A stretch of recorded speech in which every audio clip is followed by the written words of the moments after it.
All right, welcome to America this Monday, or America Monday Live. I'm Matt Taibbi. And I'm Walter Kern. So we're trying out something new. We had such a fun time at the Republican convention, and this campaign story is developing so quickly that we really can't get to it in 1 week's scheduled weekly broadcast. So we decided to experiment with doing a little bit more live. We're going to try to do this at least every Monday, do some look-ins on the news and some other things. But Walter, it's already a big news day in multiple directions. I guess we should start with the Tulsi thing. Should we start with that? Let's go. Yeah. All right. So, folks, if you haven't heard, earlier today, a story appeared on a site called Undercover DC, if we could call that up. I think it's Uncovered DC. Uncovered DC. I'm sorry. Yeah. Federal Air Marshal whistleblowers report Tulsi Gabbard actively under surveillance via Quiet Skies program, and the details sounded completely crazy. The idea was that Tulsi Gabbard had been placed on the Quiet Skies program, and we'll get to what that is. It's essentially like a domestic version, a new domestic version of the old terror watch list, but it's even souped up. It involves physical surveillance of people who are placed on this list. And apparently she was placed on the list, and multiple air marshals were assigned to follow her with a bomb-sniffing dog. Two dog teams. Two dog teams. And air marshals, supposedly undercover. I don't know how they keep that quiet. If more than one dog follows me onto a plane, are they bomb-sniffing dogs in carriers like poodles, or are they bomb-sniffing, German shepherds, the kind we're used to out in, the wild? Maybe they had like fake mustaches on them, on the dogs, so that you wouldn't give them a second look, make them more inconspicuous. I don't know, but it sounded crazy. I don't know how you reacted to this, Walter, but my first thought was, no, that can't be true. I mean, I have nothing against Uncover DC. I can't say that I knew a whole lot about the site, but there's a lot of stuff on the internet these days. Then some people that we do know, like Tracy Beans, reported on it, and there were some tweets about it. The story kind of gained momentum, but still, in terms of mainstream news coverage, nothing. Then later in the day, I heard from a good source that there was in fact a complaint that had been generated by people in the Air Marshals Union. And as we'll learn, this isn't a new thing. There have been complaints that have come from the Air Marshals before about this program multiple times, and that there were negotiations that were ongoing with people who were going to represent them. There is a firm called Empower Oversight that people may be familiar with that has represented the FBI whistleblowers in the past, some people from other enforcement agencies in other well-known cases. And they also had a complaint involving this program 2 years ago. And so they're generating a new letter about the failure of authorities, including the Inspector General, to look into this previously, and the Office of Investigation. And apparently there is really a complaint. Apparently Tulsi Gabbard really was put on this list on July 23rd of this year, which was a day after she gave some kind of interview to Laura Ingraham on Fox that was critical of the administration. I have no idea. Of course, we can't say whether or not that's connected, but that's a true detail.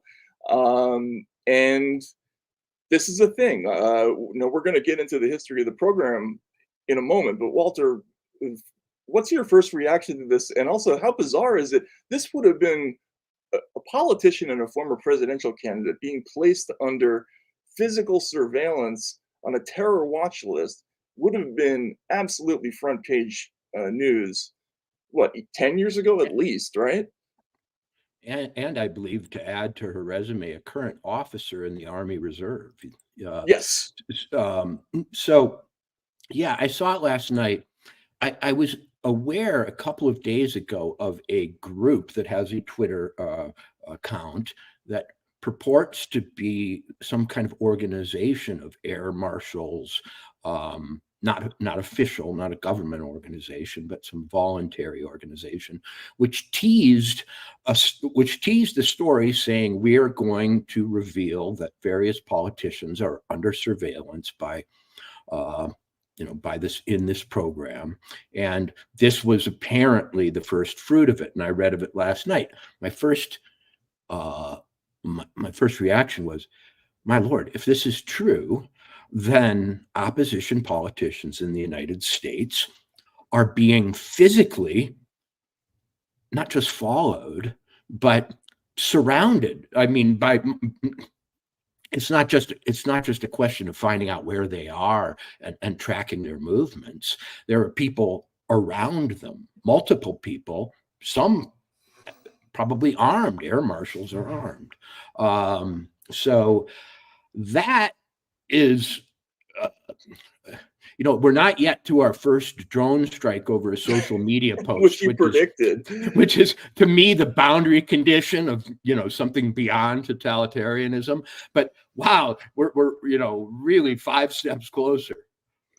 Yeah, it's completely crazy. And here's the thing: the response from the authorities about this story is going to be essentially that there's no crime here. And the big problem is that they're likely going to be right, because under the current regime that we have essentially created in the post 9/11 era a system where surveillance and investigation can go on a pretty major scale without any kind of intent to charge a crime later. So none of this has anything to do with generating evidence, which would normally bring all sorts of burdens of proof into play.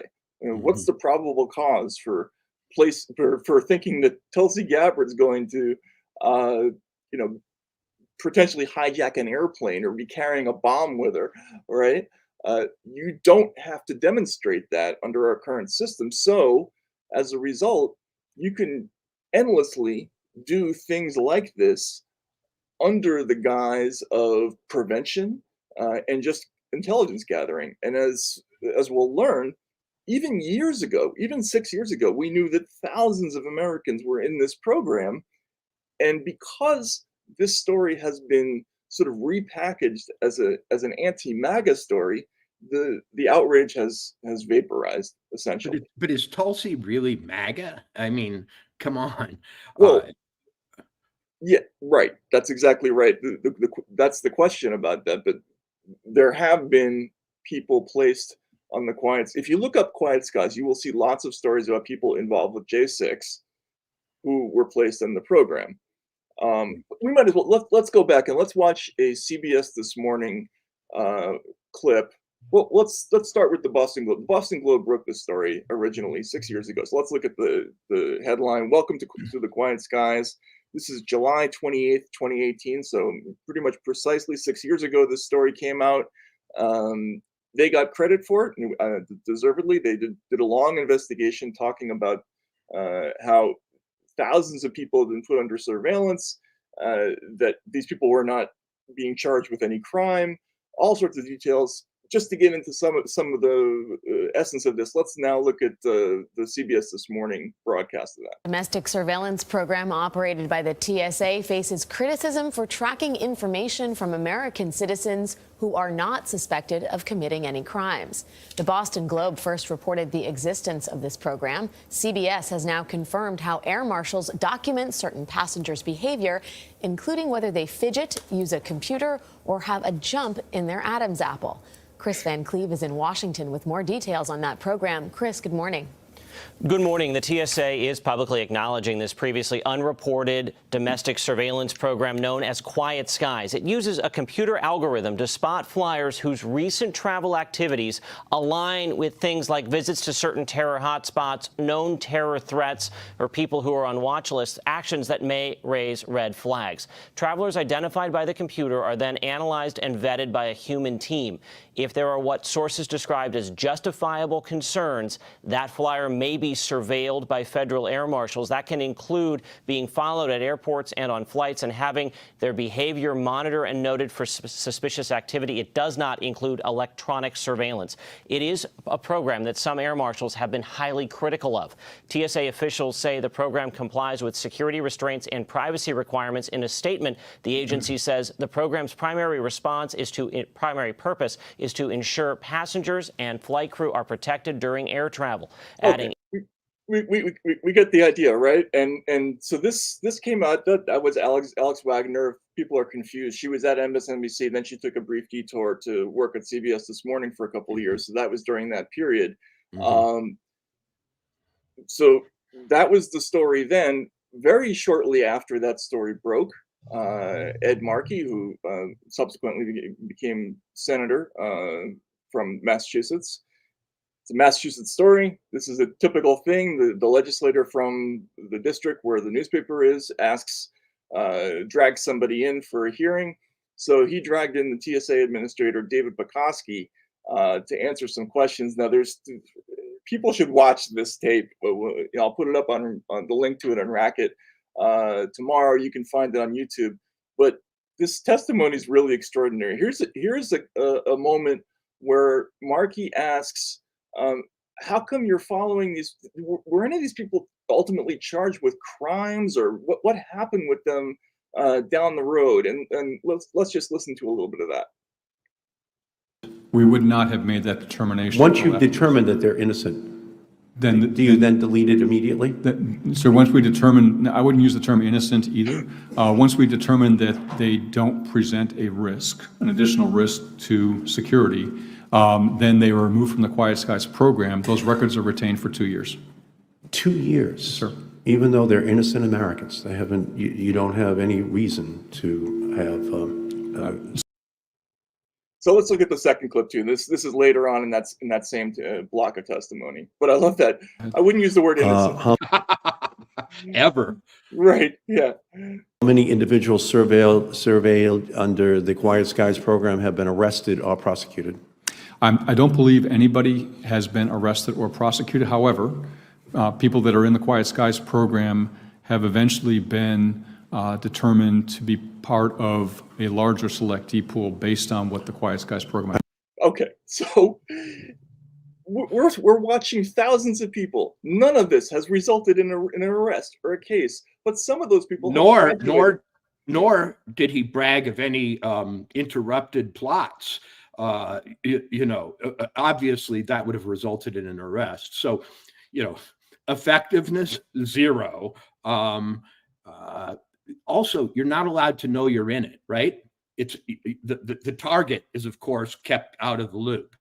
So that's true. You can apply to get off of it if you think you're on it. Yes. But the way to know you're on it is only by wondering who those people with dogs are every time you get on a plane. Yes, and as I'll get into at some point on Racket, one of the prior cases involved somebody who found out that they were on the list because the spouse was an air marshal who was essentially assigned to commit resources to conduct surveillance. So that is we can bring in Philip K. Dick whenever these days, but that is almost the plot of A Scanner Darkly, where a narcotics investigator is assigned to investigate himself. Right. He realizes he's supposed to surveil himself. So this guy found out it was his wife, basically. And there are even weirder details in that case, and some this is going to come out. So it's but how crazy is this whole thing? I mean, this is something that we would have thought was completely impossible. But like everything in this world of surveillance, monitoring, manipulation, and so on, it has now been customized for political reasons. No one, I'm sure, is, if this Tulsi Gabbard story pans out, is going to suggest that she's a terrorist threat. It was pure persecution. Now think about it for a second. Matt, if they couldn't expect that she would be the first person in history that they've ever, caught in a plot, Right. the likelihood of that being zero, why would they put her on this program? So that they could have information about her to use in other ways that might damage her? That would make sense. Also, to drive her frickin' crazy, because how many of these people who, have taken 10 flights and sort of seen some of the same behavior around them have started to go a little nutty and gone, they may have had no arrests yet, but have they had any psychiatric commitments, where Right. people were committed by their families for saying they were being followed on planes? I mean, this is either an intimidation tactic, since it's not apparently a useful law enforcement tool. It's either an intimidation tactic or it's an attempt to gather information for what might be called parallel construction, in which you use things you've learned in other ways, maybe not legal ways, maybe on social media because they saw you kissing someone. Who knows? Right. Yes, and this is what makes it particularly nefarious, because all of this activity does not really fall under any kind of, there's almost no way to challenge it legally, because it doesn't lead to any place that would go to an open courtroom where you could challenge it. What they'll say is, well, hey, we're not going to use this stuff. We're just watching. It's preventive. So therefore, what's the problem? Because we've established that that's okay. That our mission is to prevent bad things from happening. We've determined that something is a threat. What constitutes a threat doesn't really matter. It's not really any of your business. We've been given that authority. Well, 6 years ago, apparently computer algorithms decided, according to that story that we saw. What? Right. Right. AI, we can just tell in the future, AI is going to be a big nurse, bad cop, big brother, all combined, because it will finally bear the brunt of responsibility for all choices to target people. Anyway. Yeah, and so they'll do this, and as you say, following somebody is an excellent way to find out what they're up to, right? Especially a politician who doesn't want to follow the opposition politician, into the airport lounge or the first class cabin or wherever it is, listening to phone calls. Hey, I wonder, I mean, we might ask this, you might ask this if you get better sources. Are they licensed to do electronic surveillance? In other words, can they get in on the person's Wi-Fi signal when they're on the plane on their computer or whatever? Well, I don't know about that. If you listen to the testimony, one of the things they talk about, some of the questions are, do you watch them when they go to the bathroom? Do you watch what they're eating? And the answers are essentially, well, we do this, yes or no. Eventually it's yes, right? And you get to that. I don't know whether they're conducting electronic surveillance. That's something that I haven't heard, but they're conducting physical surveillance, which is scary enough. And they're also empowered to do it beyond the plane. They follow the subject, before and after they get on the flights. And as I said, there have been complaints about this. And this will echo with other complaints that we've heard from whistleblowers like the Steve Friend from the FBI.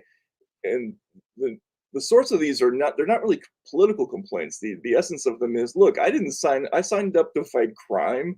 I did not sign up to, as I say, post up outside the house of somebody suspected of committing a misdemeanor or who's been finked on by a neighbor for having weird political views or whatever it is. And air marshals, there are now at least 3 instances that I know of where air marshals have complained that they're being assigned basically work that is, not dignified, right? It's not fit for their position. It's beneath them.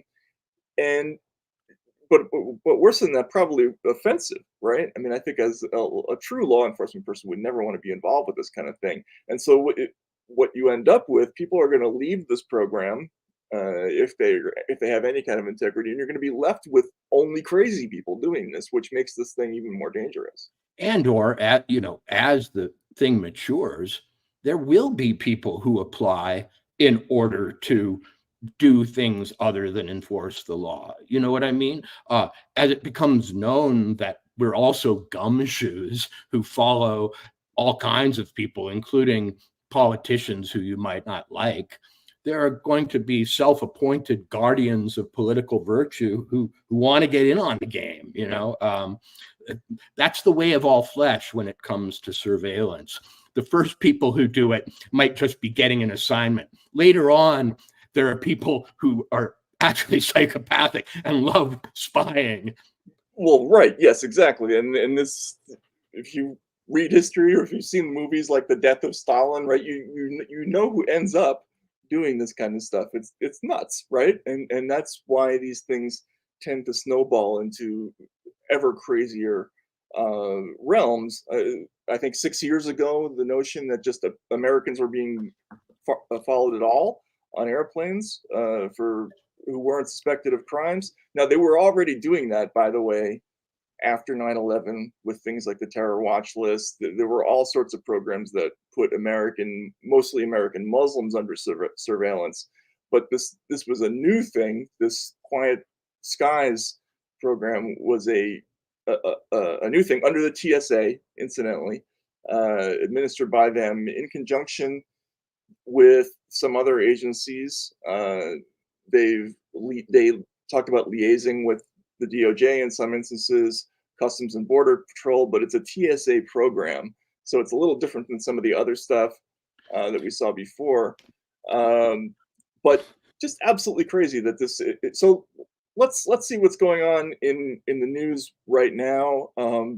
Our idea originally was just sort of to chuckle at what's going on in some of the cable shows a little bit. Yeah. But the additional angle on this is that they'll probably be talking about, let's see, what's the issue du jour? JD Vance's cat lady stuff is still eating up the airwaves. Donald Trump questioning whether or not Kamala is really black. That's also 3 days ago, Matt. Well, I mean, who says you can't drag a story out for 3 days? Right. I mean, today Trump did a live stream with a younger guy who's apparently very popular, and I forget his name, but it was hundreds and hundreds of thousands of views. He rode in a Tesla Cybertruck and played Beach Boys songs. He danced with the guy, and he also suggested that it was possible that Justin Trudeau was the son of Fidel Castro. Which none of us have ever done off the air. That has never happened. That is funny. So that's probably on the air. And look, it's important that we talk about this because a crucial element to this is not that they're covering this in the wrong way. It's that they're just not covering this at all. And so, I think we have to talk about all the things that are in the realms of politics, just to let people know that we know that they're out there. Right. But let's see what's going on. Let's just take a quick peek on people are asking. And at the end of the day, I believe the answer to both of those questions resoundingly is yes.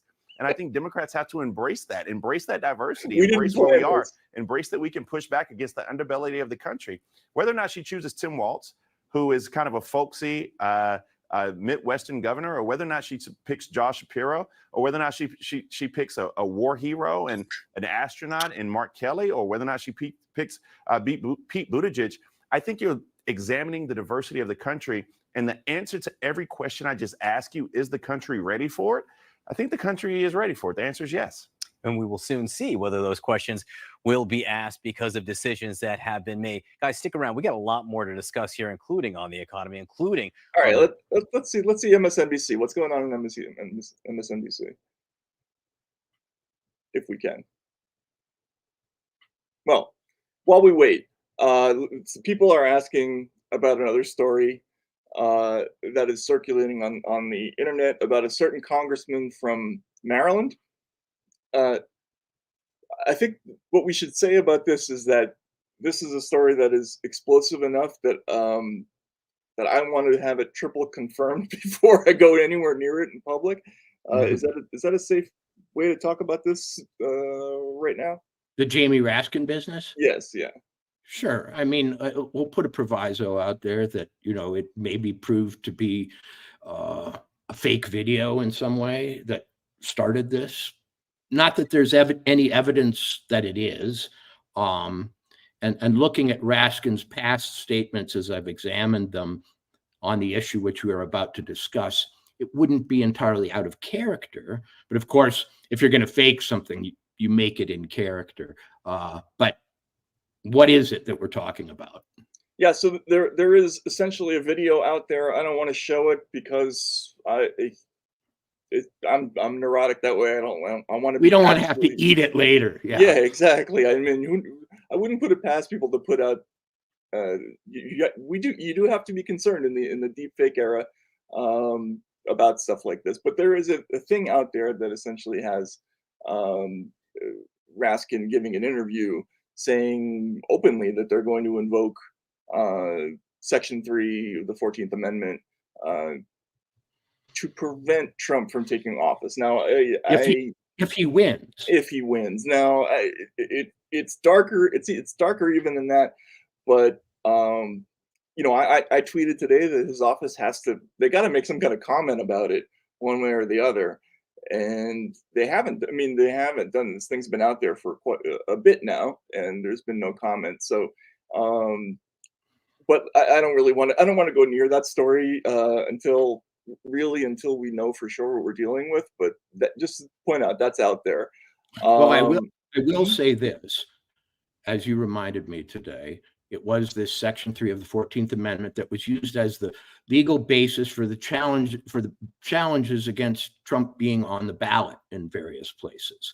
So it's not new that this might be a pretext for denying him, well, in the past, the right to run at all or be on the ballot.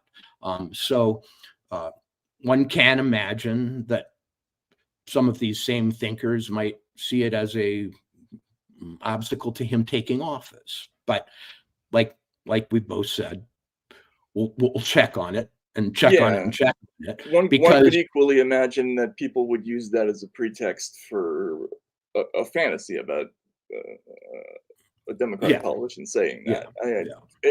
But things are so crazy now that we don't know really what to think. And you know, but not to joke about this.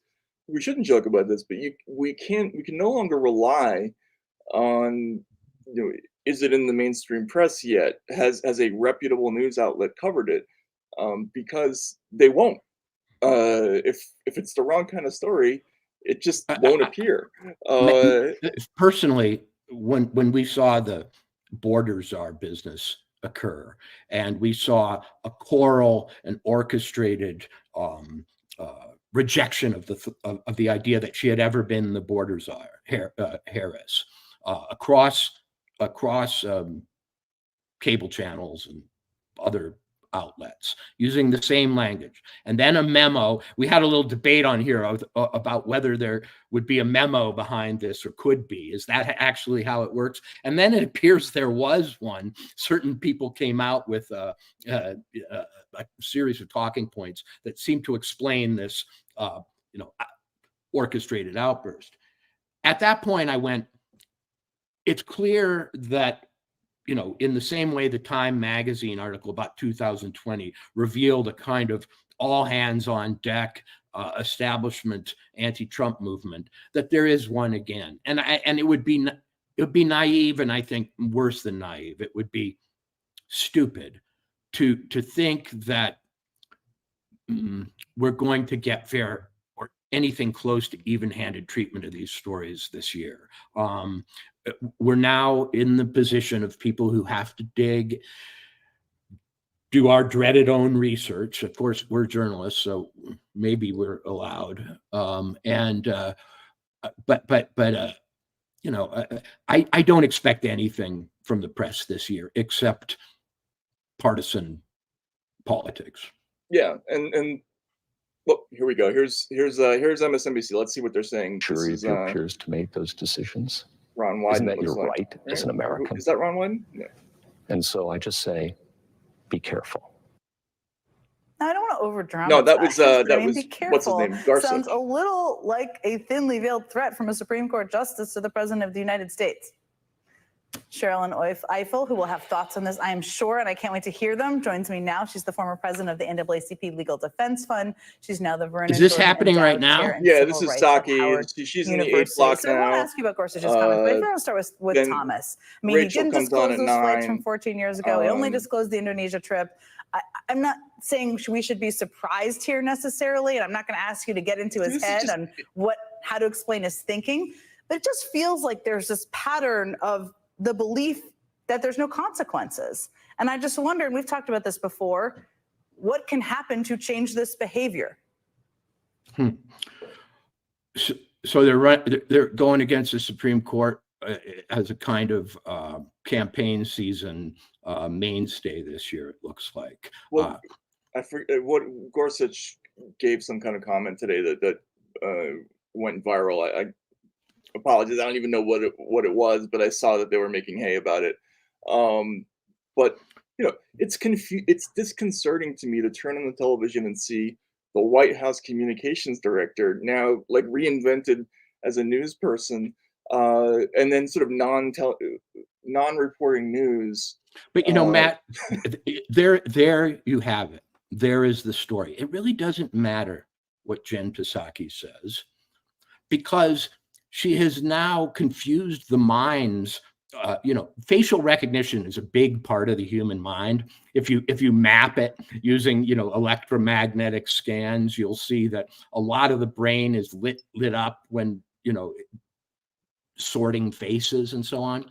And now you have the face of the Biden administration as the face of supposedly the news, and they're one and the same face. And of course, this isn't the first time it happened, and but it's probably the boldest so far, and she's basically saying the same things in both posts. You know what I mean? She's defending the same points, making the same assertions, propagating the same point of view. Yeah, and then Nicole Walz is another person you could throw in there, right? I mean, she's a former Bush communications person, right? But over on Fox, we also have Dana Perino, who was a Bush press secretary. It's a little further in the past, so that the brain doesn't go, wait, is this being broadcast from the White House or MSNBC?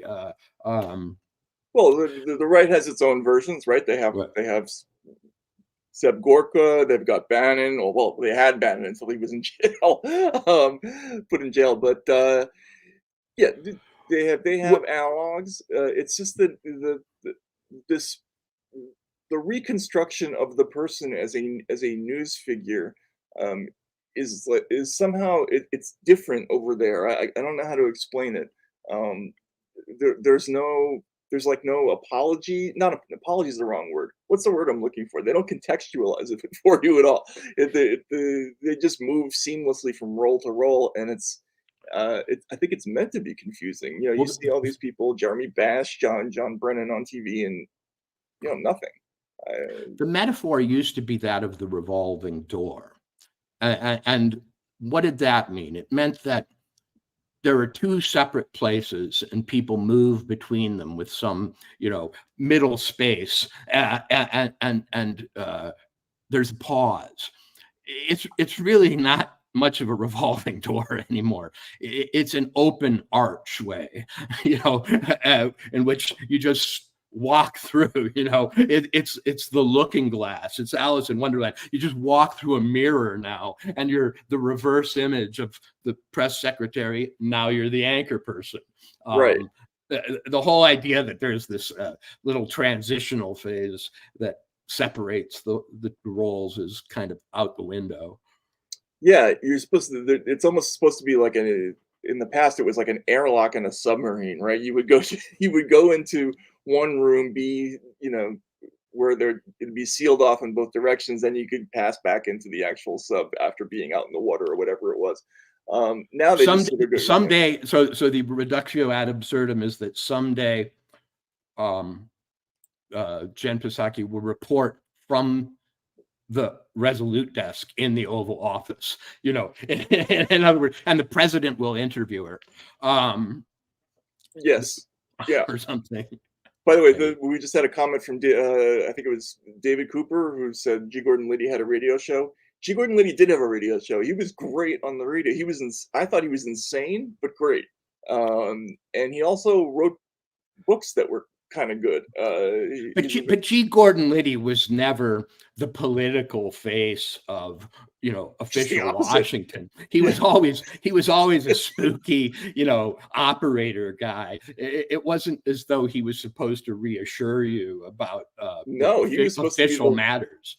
He was the last face you were ever going to see. That was his real job. And then it turned out he had an entertainment talent. Who knew? This thing happens, but I don't think you can say the same thing about there isn't like a latent entertainment gene in Jen Psaki or Nicole Walz or any of these people.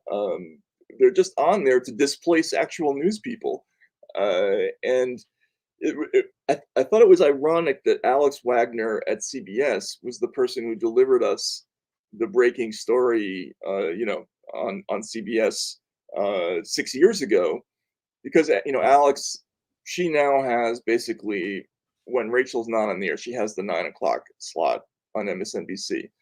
I can pretty much, we'll see tomorrow, but I'm going to guess that this story is not going to be on the show tomorrow. Right. And it's really not. I know people are going to say this is ridiculous, but I don't see this as much as a politics story as I do about a sort of general systemic breakdown. This is a progression in America kind of losing its constitutional way. Like we don't do this. Like this was something that they did in the Hoover era. We kind of supposedly got over it after the Church Committee hearings. And then we rolled back. We started rolling back after 9/11, and now we've rolled all the way back to a place that may be worse than the Hoover era. It seems to me. Right. Well, we've certainly got a bigger force of G-men, as it were. I did want to comment, since we're just sort of throwing confetti into the air, about the vice presidential pick for Harris.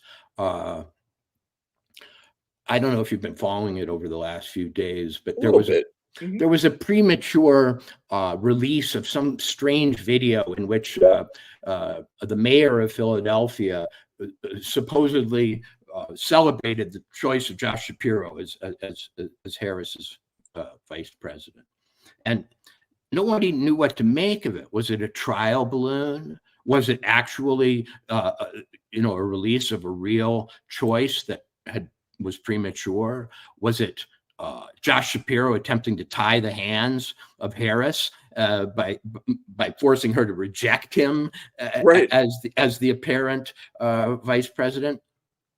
So as this is happening, I'm talking to my activist Democrat friends and saying, who do you want, or who do you like? And to a person, they all want this Tim Walz. The people I know all want this governor of Minnesota. Okay. Well, I should have you bursting with pride, Walter, right? As a Minnesotan. No? I'll tell you why. So today it looks as though, just right before we got on, there are the telltale black Suburbans. This is the era of the black Suburban, okay? Whatever else this is, it's the era of the tinted window black Suburban. And they've shown up outside of Walz's house, apparently in Minnesota, en masse, which makes it look in the papal smoke sort of way like he's been chosen, okay? And this happened with J.D. Vance the morning he was chosen. They also started with the black Suburban indicators at his house in Ohio. So it looks to me that it's possible or probable he will be the person. Now, I shouldn't editorialize like this, but coming from Minnesota, I'm equipped to deal with the Tim Walz persona. And though my friends and others seem to love the guy, he seems like a county fair huckster to me, a guy who is absolutely got the Minnesota working guy, hanging out in the small town courthouse steps or whatever, act down pat. And it's very interesting to me that they are going to run, it looks like, on the Democratic side, the white hick. After all the culture wars and all the different segmenting and gridding of the population according to various characteristics, the Dems are going to out JD Vance. This guy is going to be spitting chewing tobacco from the podium. Oh, so that's the shtick.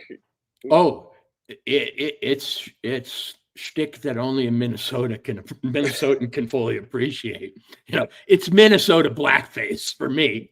Right. But I just thought how ironic that they will try to outflank the Republicans on the sort of flannel, grassroots Midwestern front.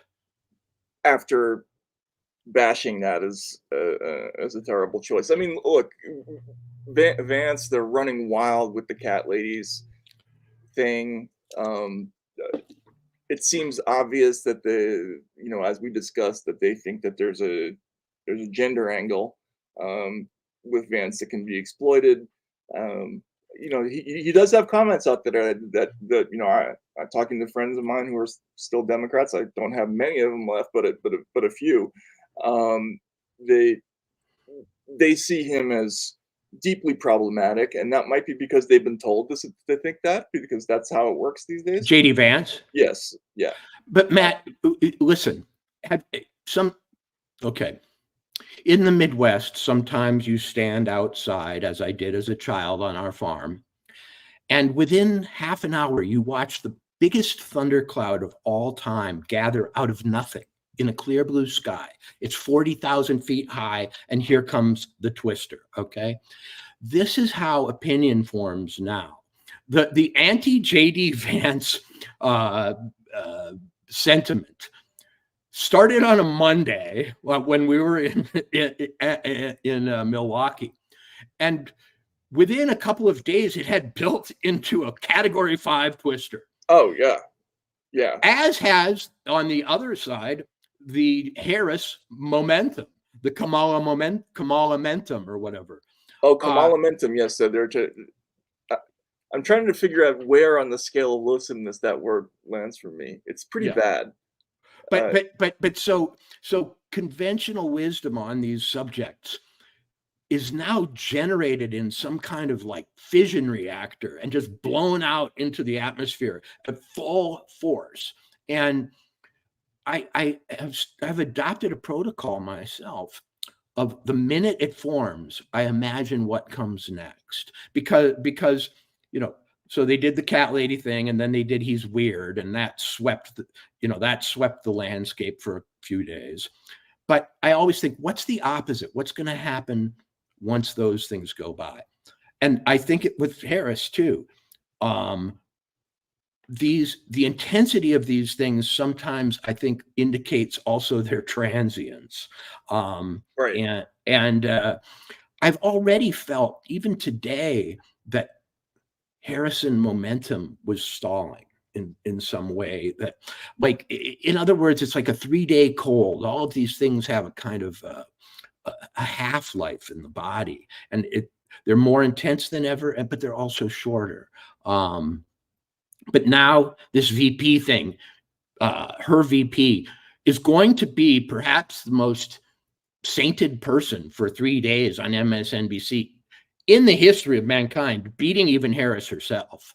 Because remember, Harris is forced to own the baggage of the Biden administration to some extent. She can't avoid it.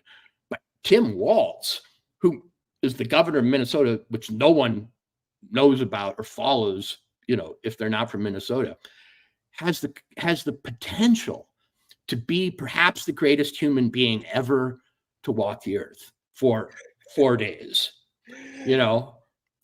Actually, I don't. Go ahead. Yeah, I'm sorry. Well, and so beyond the Andy Warhol thing of everyone will be famous for 15 minutes.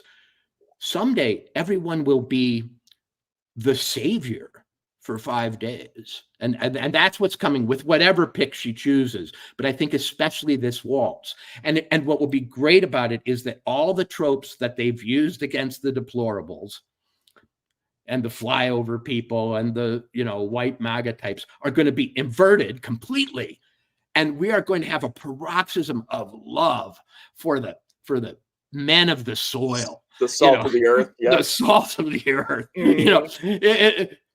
Watch some Democrat slip up and say he has blood and soil in him.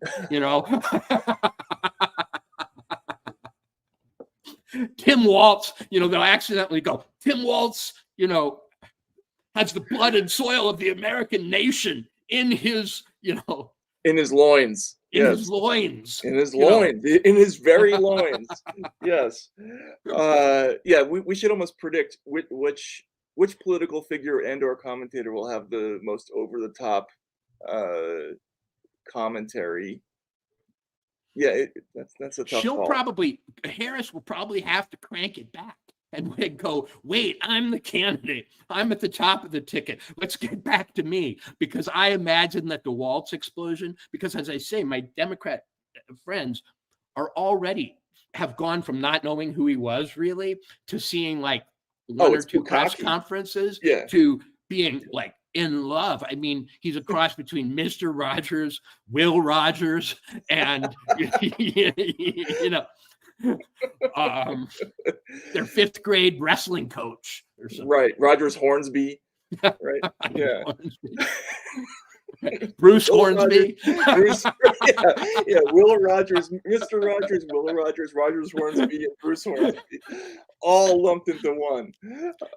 It's going to be a renaissance for white guys from Minnesota like me, and it's been a while. So I'm going to dine out on it. I mean, I'm married, so I won't be able to go into bars and say, a lot of people say I remind them of Walz. Tim Walz. Oh man, do you think there will be stories that speculating? Will somebody even say, in another universe, it might be great if Walz and/or Bashir and/or Shapiro, whoever becomes the candidate, was actually leading the ticket instead of Harris. By the way, if there are any listeners out there who are actually scanning the internet, were there stories like that when the Biden and Harris ticket was announced? Were there stories like, would the Kamala were leading the ticket? That would be better. But Matt, actually, we're looking at a new phenomena right now. I think no one can really remember a big fanfare for Harris. I mean, there's a certain amount of fanfare for every vice presidential choice. It's kind of like being chosen for the All-Star game. It's an honor that doesn't really matter or something. But we've now turned this vice president business into something more than it ever was, as I remember. And we did it with Vance. I think it was so important for there not to be an heir apparent for the MAGA movement to keep it toxic, to keep it radioactive, that they came loaded like I've never seen for him. He probably had better name recognition than any.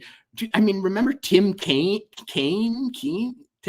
Hillary's vice president? If you had asked me to make a police sketch, I would flunk it. Right? Yeah, would exactly. you be able to do it? Exactly. I mean, Mike Pence. Pence, I might be able to do.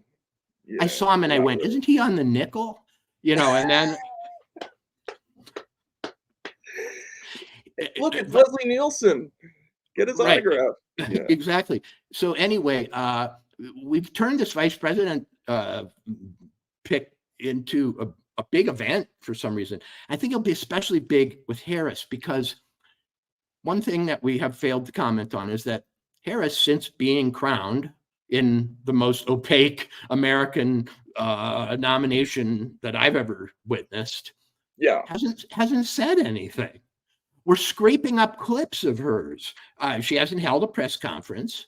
Yeah, so Michael Tracy brought this up today. It's like, isn't it a little bit strange that she hasn't said anything? Why is nobody asking about that? Well, she was very visible. Remember when she's supposedly walking down the hall and Barack called her to endorse, and she was very visible when Joe came on over the PA system to tell her how, you know, supposedly live, how great she was. But then she's vanished in terms of any actual, you know, give and take. And so, you know, maybe Walz will carry the ball as far as answering questions and, you know, talking to the press and so on. If it's him. Yeah, maybe. We'll see. But that would be telling in itself. Yeah. I'm curious. Can we listen to MSNBC for a few minutes, because we also have another story we got to talk about with MSNBC. Unfortunately, seen a lot of Tim Walz. Oh, so what do you make of that? I make of that first the vice president will be in Pennsylvania, then she'll be in Tim Walz's media market, and then she's going to be in these other states. I think what we're going to see just is a lot of energy around whoever it is that she chooses, and ultimately, you know, the chemistry, the comfort of working with someone as a governing partner, just as Vice President Harris was with Joe Biden, and knowing that someone could be, you know, the future person 8 years from now to step into the shoes of the presidency. Their life, is about to change. It's a huge deal. But what I know is already happening is this burst of enthusiasm and energy. Exactly for an open parenthesis. Down to one. We're all excited for whoever goes inside these brackets. And what we see now is the kind of wind filling our sails, and that is exactly what we over needed. the last few weeks. Over the last few weeks. And what you have a couple of nothing. You have a congressional race, you have a Senate race, you have a lot of things going on. We don't What know have who it you is. seen in terms of the energy? Wait. Democrats, welcome to your new role as spectators in your own party. Okay. Yeah. You don't get to decide a damn thing. You don't get primaries. You don't get even the information about how one of your candidates got pushed out, the other got pushed in. You don't even know who your vice president is going to be, but you are expected, and they're reporting that you have already started to just fucking burst with enthusiasm no matter what. Yeah, what I can guarantee is that there will be a burst of enthusiasm for whoever it is. Right, and it's already happening, Matt. It's already happening, man. The only thing missing is what name to say, you know, what name to cheer. I mean, they have really created a new kind of politics on the Democratic side, in which you have no power, you have no vote, you have no say, you have no information, and you are psyched. Yeah, you're going to be psyched no matter what. Now, let's see. Would that be true on the other side? I don't think so. Well, they had a primary. They had, they had a primary. They did all the normal things on the Republican side. You know, they're back in the age of ice cream socials and brass bands. Catch up, guys. You know, I mean, right. What are you allowing actual voters? Like, what's that about? And in terms of the VP pick, I think that was a different story. I mean, there may be I think there are negatives about Vance. He may turn out to be, electorally not a positive. I think but it would have been a very different story if Trump had picked Rubio. It would not have been the same story as if he picked Vance. They are two genuinely different political courses of action. But here's the thing, Matt.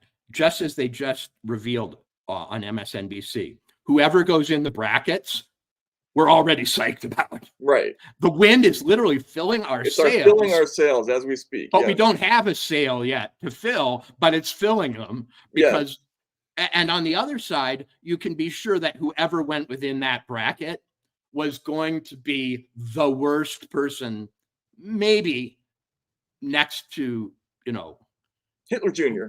Hitler Jr. Yeah, exactly. And if they were older, they were Hitler Sr. And if they were Vivek, they were Hitler, from Harvard or whatever. Right. Yeah. So like all of the, how can I put it? All of the open, it's like reality TV. You don't know exactly what they're going to say, but it's going to come within a certain level of certain tolerances, and you can act accordingly anyway. They don't need the actors for the script. It's the same script, depending on who is cast. We adjust a little bit. And by the way, you don't have to be in part of this process to know how the script goes. Like we didn't plan any of that. Like we didn't have, hey Walter, let's do a monologue about Tim Walz, and then randomly turn on Jen Psaki to see somebody doing bukkake porn about Tim Walz. I mean, it's turned into this kind of show, and it really is somebody talking about the Soviet states of America. It really is. This is like watching the 80s and with Channel 1 in Russia or whatever it is. It's that predictable. It's probably more predictable. You know how if you go to a fair, I'm going to be really Minnesotan for this episode. They have those photo booths where there's like a Wild West outlaw, and you put your face in it, and there's a there's a hat, and you've got a bandolier or whatever, and your gun. That's what American politics is like. On the right, we already know that there's like a Hitlerian dictator person with a bunch of medals and stuff, and Trump puts his face. And there's a littler one, and whoever is Trump's vice president puts their face in it. Right. And now over on the left, believe me, nobody knew that there was no draft Kamala movement. Okay, she was not the result of demand. There was supply, but no demand. They make the demand afterwards now, and that is a certain form of economics in which you create demand for whatever has been supplied. And that's what they're doing over there. And so they had some cutout on their side for, I don't know who, maybe kind of like an Obama figure or something with the face missing, and she stuck her head in. Well, so yeah, remember there wasn't even media demand for her. Because what we were hearing before that, before she happened, was there's going to be a blitz primary. There's going to be some kind of process. It could end up being any one of these 5 excellent people, and it'll be exciting. And this is democracy in action, right? Like we heard that happened 10 seconds before it didn't happen, and then we heard a completely different story where this was inevitable and this is the greatest thing of all time. And we're just accustomed to this now. It's just like but I mean, she is unique. People could take this as criticism or whatever. It's not meant as that. This is me as a theater reviewer. I have never seen someone ascend to not just prominence, but belovedness, to messianic prominence faster with less basis for it.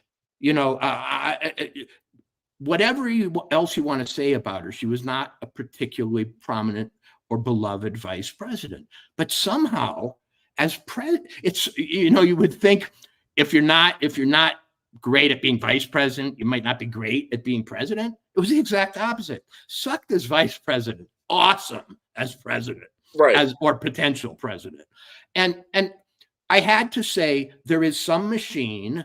I don't know if it's a political machine, a media machine, a mind control machine, a pharmaceutical mist that is sprayed from the air. I don't know by what mechanism. Something happened that I've never seen happen before.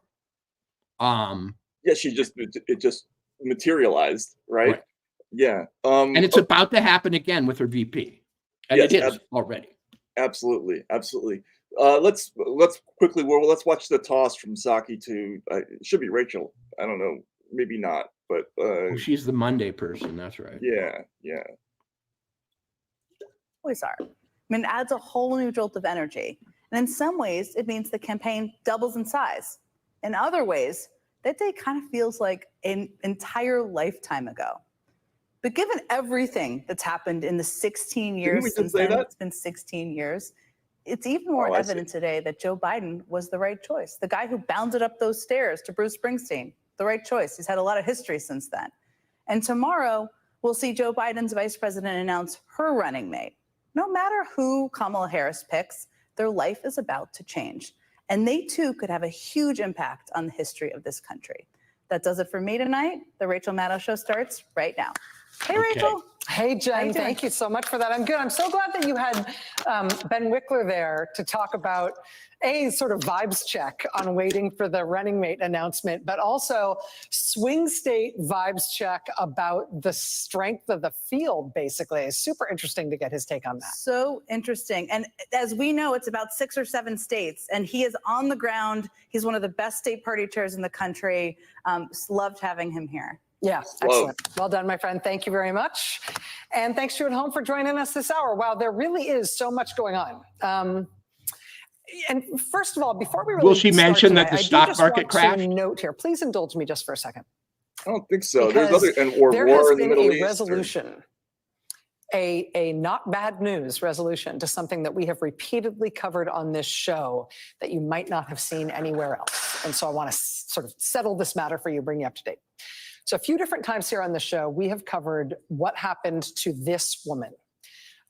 She was arrested and ultimately tried and convicted and sentenced to years in prison for the crime of putting tiny little notes on supermarket shelves, putting little notes on store shelves where the price tags usually go. What the hell?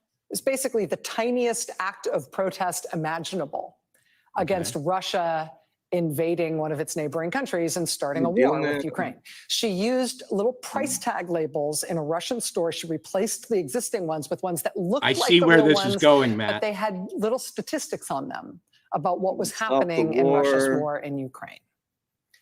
Now, this effort is sort of like an object and protest effort. It started in countries outside of Russia.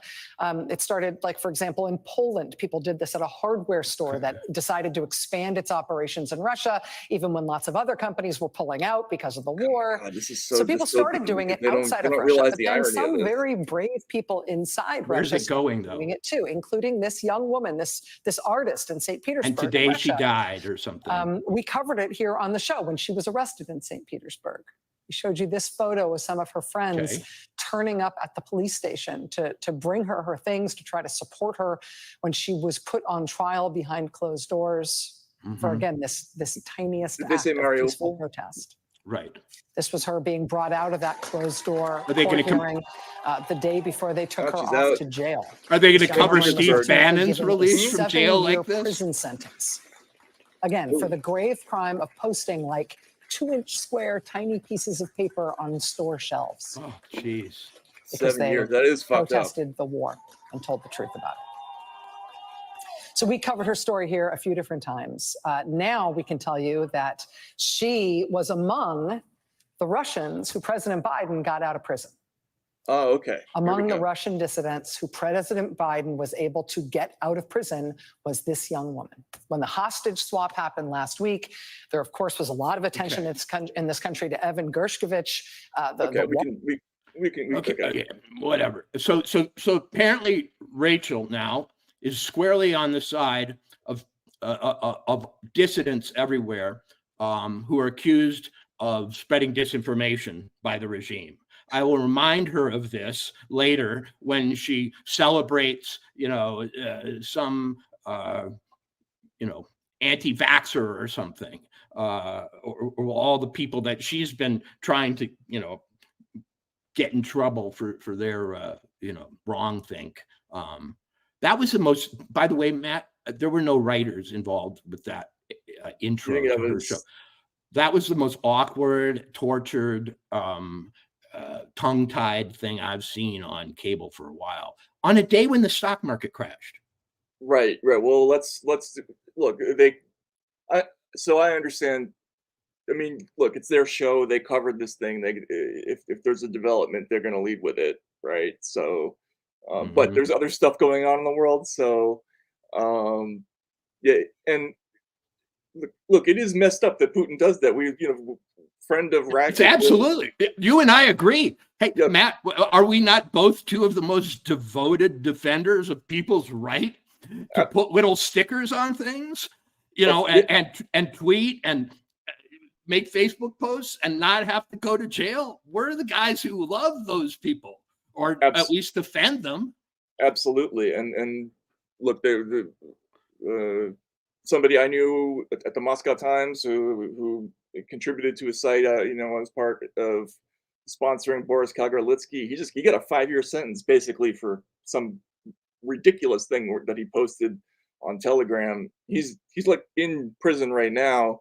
It is messed up, but the problem with that story, the way I see it, is the idea that Joe Biden did it. Like, this, when somebody brought this up, the prisoner swap online, it's like, it's great. I'm really glad that Evan Gershkovich came home. It was messed up, beyond messed up that he was in prison. But the problem is we don't know who the president is right now. Who negotiated that deal, really? And they kind of just run over that topic as if it's not an issue of consequence. It bothers me a little bit, more than a little bit. Today I caught out of the corner of my eye or the corner of my ear some Biden on the tarmac somewhere a couple days ago being yelled at by a reporter, asked a question, from 30 yards away. He also is fairly invisible right now, right? And they're keeping us updated with these accomplishments and so on, but there's real question as to, as we sit on the verge of war and having had a record stock market crash around the world,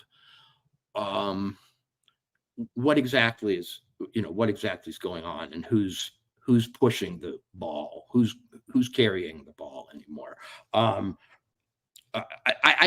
I guess the reason I got so exercised about that segment was I thought, Rachel, if you're going to come over to the side of free speech, oh my God, you are welcome. Right? Yes, exactly. But we're going to hold you to certain standards because our club tries to be a little open, open-handed and even-handed about this matter. And it can't just be people that Biden accomplishes the release of, whose freedom you celebrate. It should also be people like Jay Bhattacharya, who's suing him in the Supreme Court, so he could get back, his rights to speak about COVID and other things that he specializes in. Of course, and then they also don't recognize the irony. I mean, we just spent the segment before talking about how we know stories X through Z are not going to be on television right now, right? Which is why we're doing this podcast. But what that ultimately leads to is that people are going to do things like write it on supermarket aisles or put it in Signal or Telegram or someplace. One of the people we did a story about somebody who was arrested in Ukraine, a socialist, right? Like a hardcore one, that the World Socialist website did a story on. That's not going to be on the air for obvious reasons because politically it doesn't match up. So you're absolutely right. You can't just do these stories when it's a person who's just in that one little lane. You got to do them all over the place, or else it results in exactly the activity that you're talking about. But what hypocrisy is the tribute that vice pays to virtue, and so if Rachel was hypocritical in praising the freedom of this dissident, and yet not talking much about all the dissidents that have been shut up by the same administration, at least it reminds us that the MSNBC viewer remembers what it was like to be a liberal when it shows that there's still a little tender area of the brain that can be stimulated by appeals to civil liberties, because I've wondered if it's dried up completely. But so it's like an amputee with a missing limb. You can still feel it a little bit, right? Yes, it's phantom principles syndrome. They can still feel their principles even after they've, betrayed them. I mean, but Walter, don't you think about that all the time? Like I think about this constantly. Where did all those people go? I grew up. I knew everybody I knew was like a free speech absolutist growing up. I didn't know I didn't know any conservatives growing up. I mean, not because I was prejudiced against them. I wasn't around them. Everybody felt the same way about this issue. And now they're not all dead, I don't think. So where are they? They were colonized by an invasion of the body snatchers, like plant that floated through, like a fungus, a spore that floated through outer space, and slowly turned them into something else, even though they still think of themselves as the same person. Right. If you ask them, they've never been, more open-minded or whatever. But if you pin them down, they have all these exceptions, and the exceptions add up to just about everyone. Right. Because, they have exceptions on talking about COVID. They have exceptions on talking about Ukraine and Russia. They have exceptions on talking about, et cetera. Nord Stream. But in principle, they're still for it. It's just that they can't find any instances of it, except over in Russia, which we already know we're supposed to hate Putin. So rah, for us doing something to go against Putin. Yeah, and by the way, another category of disinformation that that we learned that they were very concerned with was financial MDM, right? Financial misinformation, disinformation, malinformation, which could lead to runs on the stock market, right? So this is like sort of prototypical conversion of, say, liberalism with how the free market is supposed to work. Like you have to get the maximum amount of information so people can make rational financial decisions. But we saw in 2008, right? People already they did things like ban short sales of financial stocks because they were worried that people would get the wrong idea and bail on the whole financial system. And now are we seeing panic in this, on TV about the financial happenings today? I mean, that's not there either. So it's usual on days of market crashes. And remember, this was a crash on a Monday. We've got a whole week ahead of us. It's not one of those Friday crashes. It's a Monday crash. They're a little different. And because it's also a crash occurring at the same time as any moment now attack on Israel that could affect oil prices and ad infinitum. Anyway, where was I going? I completely lost myself. Well, the financial misinformation thing, like right. Well, so normally when there's an event like there was today, you get gray eminences, reassuring financial types who come out and assure you that everything's okay, and this is actually a good opportunity to get in. Well, yeah. Well, they don't usually say that right away, but yeah. But anyway, they do. But there wasn't a lot of activity I noticed today from Washington. I think it was a hope it goes away day. Let's try to fix this before the week's up, because they've got their big Tim Walz or Josh Shapiro or whatever coming out party scheduled for tomorrow. And they're going to have it if the stock market goes down 3,000 bloody points, believe me.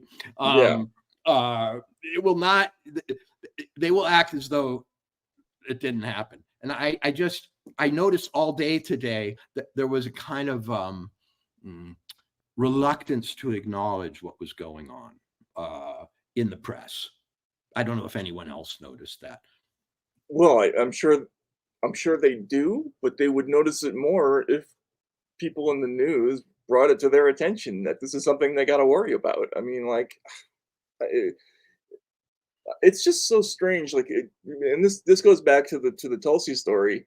Like, no matter what your feelings are about Tulsi Gabbard, not long ago, news people would have said, "Wow, what a big story," right? Like, they would have just done it because it just hits the ear as a big story. Same thing with a stock market crash. Same thing with potential. We're on the cusp of a major disruption in the Middle East, which is almost certainly a contributing factor to the financial stuff, right? Because of what you talked about, the potential disruption to oil, all kinds of other things. It all ties together, but we're not in the news business anymore, or at least these folks aren't. They're like a proxy for Democrats.org or something like that. So we can't have anything get in the way. Even the collapse of the planet Earth can't be allowed to get in the way of the parade that they're planning. It's a little bit like Lieutenant Scheisskopf in Catch-22, right? Remember, he was the parade guy who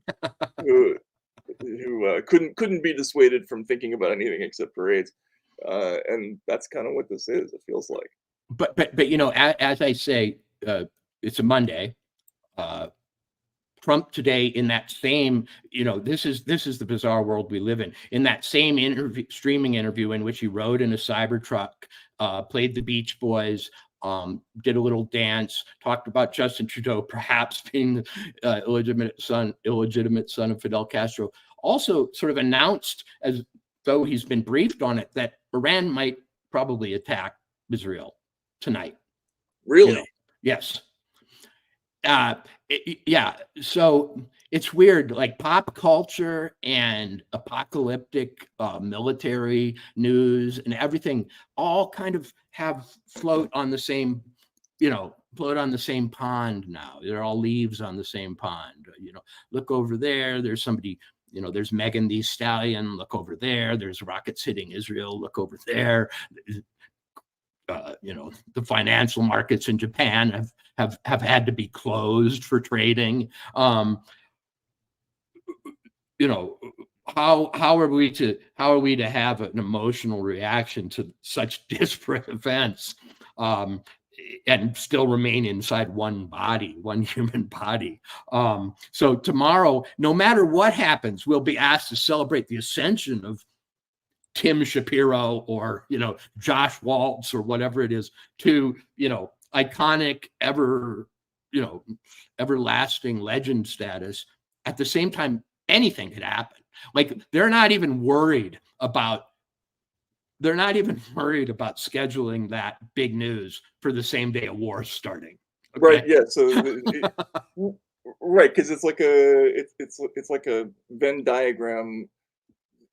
We can allow a little tiny bit of recognition of like the entire world, but the rest of it is just going to be our political program, and we're just going to steam ahead,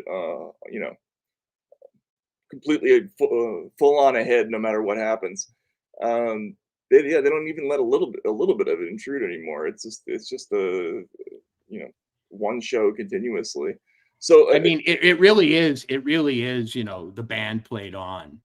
It's very Titanic. All of this, nothing will interfere with the scheduled, feast tomorrow on the Titanic. Iceberg ahead, and they tell you the same, and they tell you both things. Iceberg ahead, big party. Too. Right. Yes. Which is confusing. I'm not gonna lie, but I guess we're supposed to applaud it. But that leads to we'll probably stay on for another 10, 15 minutes or so. But let's talk about what the purpose of this show is. We're gonna pick on what's going on in the news a little bit, but we also want to kind of get into the stuff that they're not telling you about. And so this is an area where we, during the show, before the show, we would love to hear input from people who are watching. If you have questions, you have things you want us to look into, on Monday, something crazy always happens. In this show, before this one, we had to spend a couple hours digging into the Tulsi thing. But the idea is to try to at least get in touch with, the 5, 6, 7 major things that happened. Because we're just, between now and the election, we're just not going to get news. It's a commercial between now and November, and there should be a little interruption here and there to talk about some other things, and we want to get into some of them, right? Right. Well, yes. I mean, we are broadcasting from the base that Catch 22 was set on. We may as well be. What was the name of the place or the island? It was. I thought it was Pianosa. Wasn't that it? I can't look it remember. Up. Yeah. But we're Radio Catch 22 right now. Talking about Major, the General's Landing. Minder Bender is going to have a big shareholders party tomorrow. We are talking from a world that cannot be satirized hard enough, but is real nevertheless. And so I think another goal here is to not just let out some pressure, but like you say, bring in some stories that the audience and we as journalists think deserve a little discussion during this time of absolute monomania. That former presidential candidates like Tulsi Gabbard are being followed around by armed guards is worth throwing into the mix, because frankly, it shows us where we are politically, because it was only after she criticized the administration. It was only just a couple of weeks ago that she was put on this list. Yeah, and we should also remember she is the person who knocked Harris out of the out of the primaries back in 2020. Yeah, and look, we have even as the person, one of my sources today was pointing out, like we have to make sure that we include the caveat. We don't know what the reason is, right? But we want to see what it is, what reason they decided that led them to believe that Tulsi Gabbard was a person who needed to be followed around by bomb dogs. I guess there's a universe where they could justify that to themselves. I don't imagine do we be, but do we expect that TSA is going to cop to this? No, but we'll find out. I think we'll probably learn the substance of the whistleblower complaint if indeed it comes out, and from there we probably will not get any kind of response from TSA or from any of the other bodies that would be charged with investigating this. But by the way, my understanding is that Tulsi Gabbard herself is still considering how to respond to this. News figures have reached out to her, and she's still waiting to find. I think she will eventually have some kind of statement, but we'll have to see. But yeah, I mean, we don't know. But it's an important story. I mean, like this is the kind of thing that takes like a little bit of effort to dig into. And normally that's what news shows used to be for. It's like something happens at 4:30 and you got to go on air at 6. And how much can you do in an hour and a half that you can give to the news reading robot who has the good hair and plausibly, believably tell to the audience? They're just not doing that thing anymore. Right. So unless it fits in, as you say, unless it's like fits in the narrow aisle that is on message. So, well, I think another virtue of broadcasting on Monday is that we get to make vain predictions. as people know, I do have Roma Gypsy blood. So, and good hair. Yeah, and a crystal ball and a kind of cultural, even genetic predisposition to trying to see into the cloudy future. And Mondays are a great perch for that. And, you know, I already predicted that should it be Tim Walz, we're going to watch American folk hero constructed in record time to levels you've not seen since, you know, Charles Lindbergh crossed the Atlantic. But another Minnesotan, by the way. Oh, really? Anyway, was he? Oh, yeah. Charles Lindbergh, Minnesota. I did not know that. Yeah, Lucky Lindy. Later, the face of kind of America. Remember, he used to be the face of American proto-fascism. You know, Philip Roth wrote the novel, counterfactual novel about what if Charles Lindbergh was elected president or something. You know. But anyway, yeah. I mean, the construction of a Tim Walz legend, should it come about, is something I can't resist watching. So I'm hoping it happens because I'm absolutely prepared in every way to deconstruct it.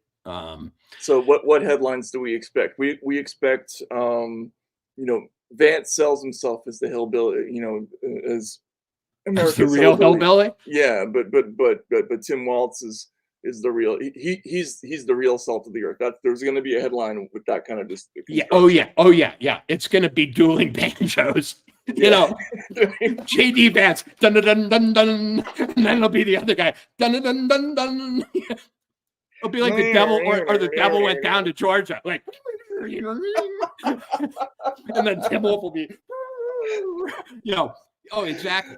But remember, in Idiocracy, the great prophetic American edition, you know, in which America outdid Orwell and Huxley, you know. It's a monster truck rally that sort of decides things in the end. Remember? Yes. Yes. So maybe Vance Vance is a Ford man, and well, maybe Walz is a Chevy man. Who knows? Or a Dodge Ram man, and we'll get a monster truck battle. You know, that'd be awesome for the heart of the white middle class. You know. Yeah, he'll have the Dildozer. I think that was the name of the. No, we're going to find out what his favorite country song is, and we're going to find out what kind of pie he likes. There's going to be a lot of pie eating suddenly. Yep. We haven't had a lot of pie eating in American politics. You know, I'm going to reveal to my audience the thing that got me hooked on politics as a 7-year-old boy in Minnesota was going to the county fair, and our local state representative, who I thought was much more powerful than, you know, he was, because to a 7-year-old, a state representative may as well be, you know, emperor, asked me to be in a photo op with him eating a piece of apple pie that they took for the local paper. Yeah. And I just thought this whole political thing, this is magical, man. You know, Mr. Powerful eating pie, photographers, picture in the paper. That I never ran for anything is amazing. Really. There's still time.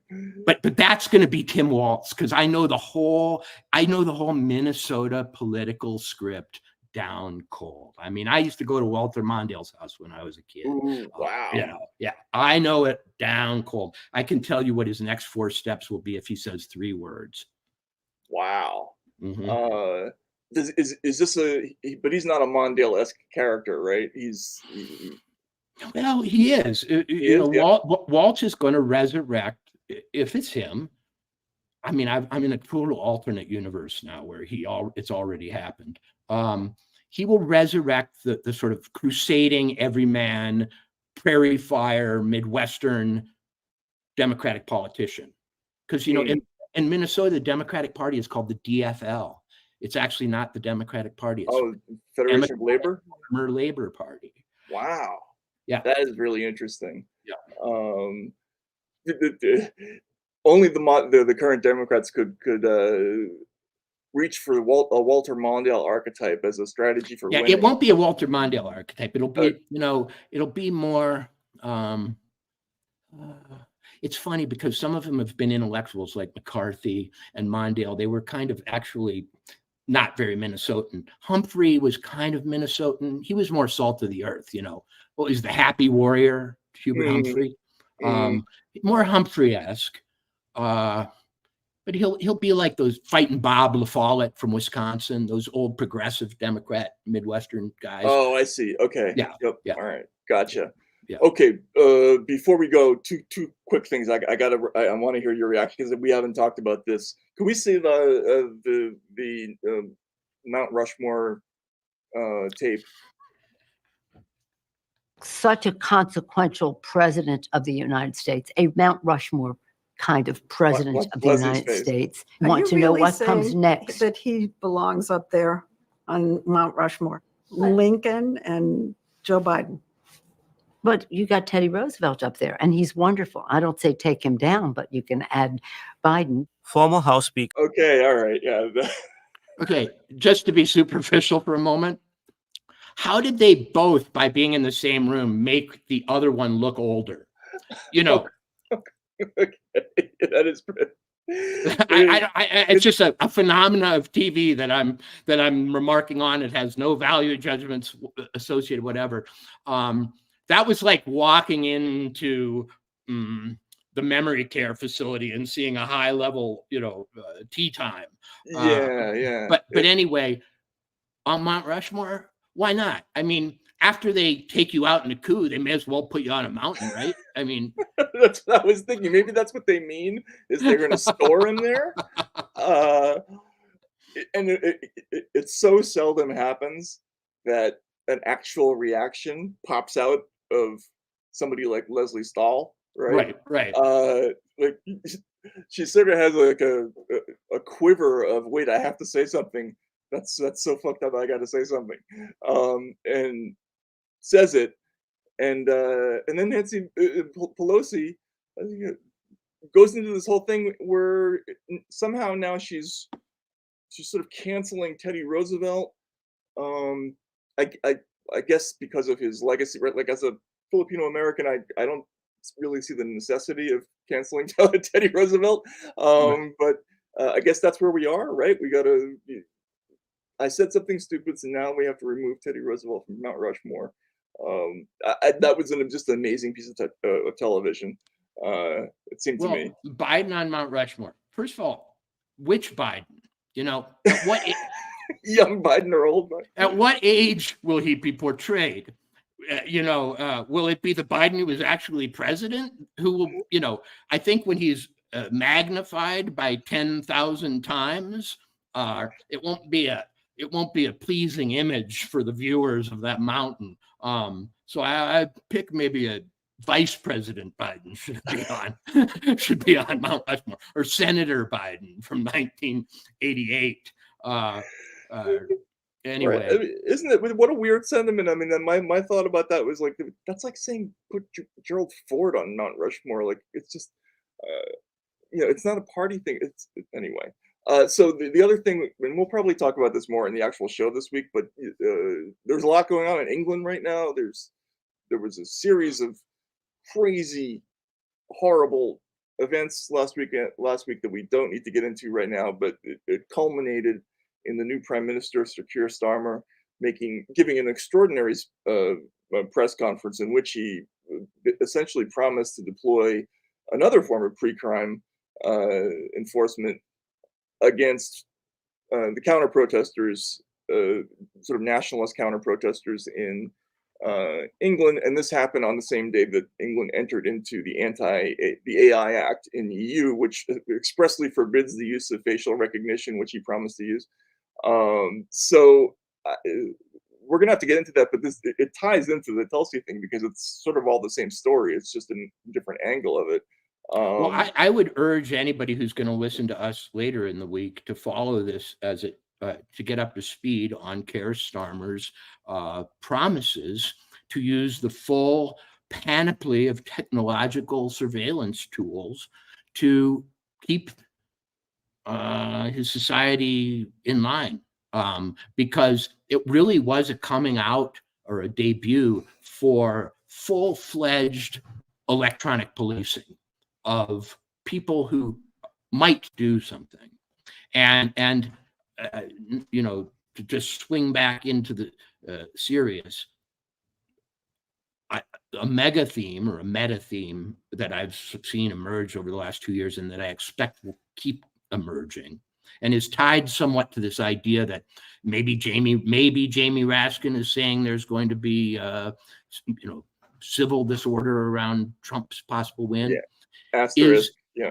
Is the use of these tools. I mean, I'm willing to go there. I'm willing to say I see the powers that be increasingly inclined to look for opportunities to roll out a real suite of products that they have developed piecemeal, but now have ready to go as a complete set of armaments. And how that will take place in America, I'm not sure, but I know it will. It may happen before or after the election, I'm not sure. But what we're seeing, I think, in England is a first move in a new arms race for a new kind of civil discipline. Yeah, we covered on this show before. We talked about the online harms bill that's been proposed in Canada, which has all these freaky pre-crime proposals. You can be detained on the basis of an administrative judge deciding that you're likely to do something bad. Starmer came out and essentially said we want to deploy tools that will catch people, that allow us to detain them before they get on a train. Talked about how planning online is a crime, right? So there's questions of intent that are a little complicated. I still haven't worked out. I have to talk to more legal experts.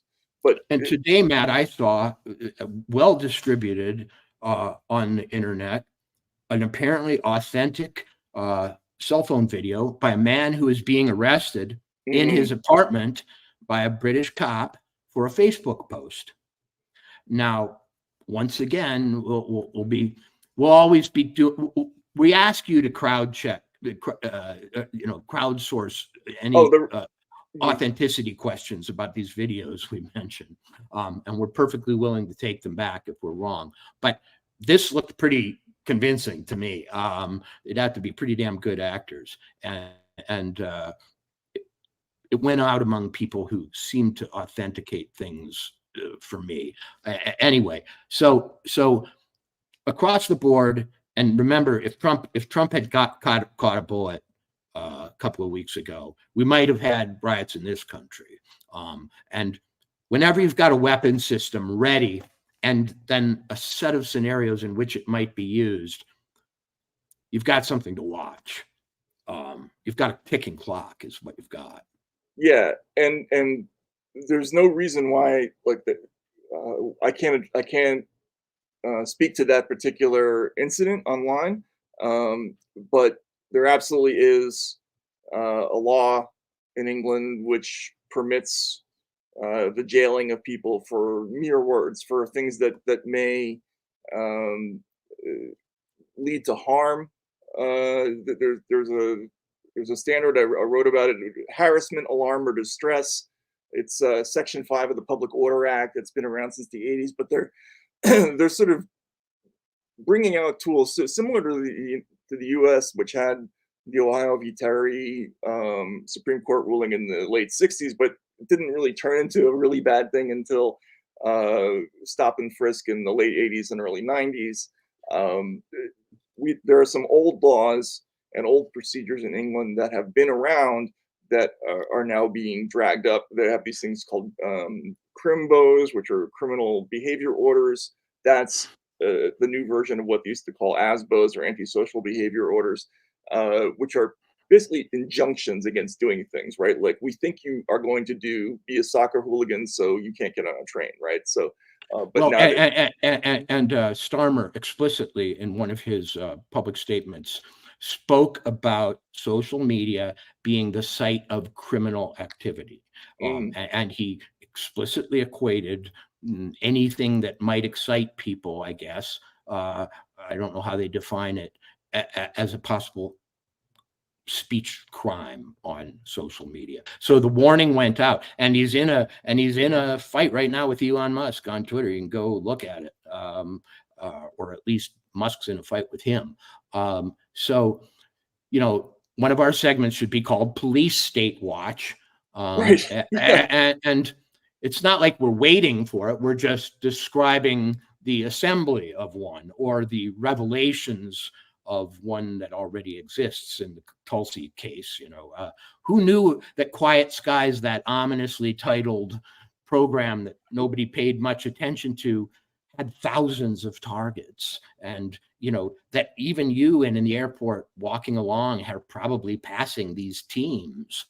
Right, it's unbelievably creepy, and who knew, and who comes up with these names? I mean, this is like it harkens back to Healthy Forest, Clear Skies, like all this stuff. It's so super creepy, but it's all the same theme. To from me wrapping up, like we are in the spying era. We have exited the investigating crime era. We are in the permanent intelligence gathering era, the injunctive policing era, preventive the propaganda policing, era, for sure. the propaganda era. All of this ties in, and this just sort of happened, and now we got to watch it and see how it works. But I forget what movie this is a line from, but this is steady work, right? Like the police state watch is a full-time job, and we'll get to some of it, but there's a lot of this stuff, and we'll try to get to as much as we can. And it intersects with politics because in some ways it is intrinsically political. It used to be argued that it had to do with terrorism and crime, but now that attitudes and possible actions coming from political motivations have themselves been defined as antisocial acts, and now that they've put this predicate on it where a lot of it supposedly inspired by our enemies. And now that we're about to maybe be in an open war with Iran, which we were just warned might have been putting out a hit on Trump or whatever. I forgot about that whole thing. Yeah. So it's a perfect storm for the police state team, and a lot of catch up for Police State Watch. Yeah. Broadcasting from it is Pianosa. I looked up. Okay. Radio Pianosa, Mystery Science News, whatever you want to call it. But yes, we want to. This is fun, and we'll try to make it keep it short for you. But if folks have questions, if there's anything about the show that you want us to get to or do a little differently, please let us know. You can write to us at Racket, and otherwise, Walter, thanks for hanging out, and thanks everybody for coming out. Any last thoughts before we sign off? Only that whenever you spend over an hour speaking, that news has happened nowadays. That's so true. I'm afraid to look. Right. I mean, it's almost like a problem in physics, where to comment on the news means to miss the news, because any hour spent thinking about things makes you ignorant of the things that have happened during that hour. So you'll never catch up. It's like Zeno's paradox. I was going to say it's Zeno's news paradox. We're trapped in it. Yeah. Wow. Well, now I'm really I feel high thinking about this. All right. Well, thanks everybody for coming out, and we will see you again soon. We might do some floating live segments as the campaign season develops, and we're just going to kind of make this up as we go along. We reserve the right to swoop in at any point on any day at any time. Yep, exactly. But we're definitely going to do Mondays for a bit, and hopefully we'll see you again soon. Thanks everybody for coming out.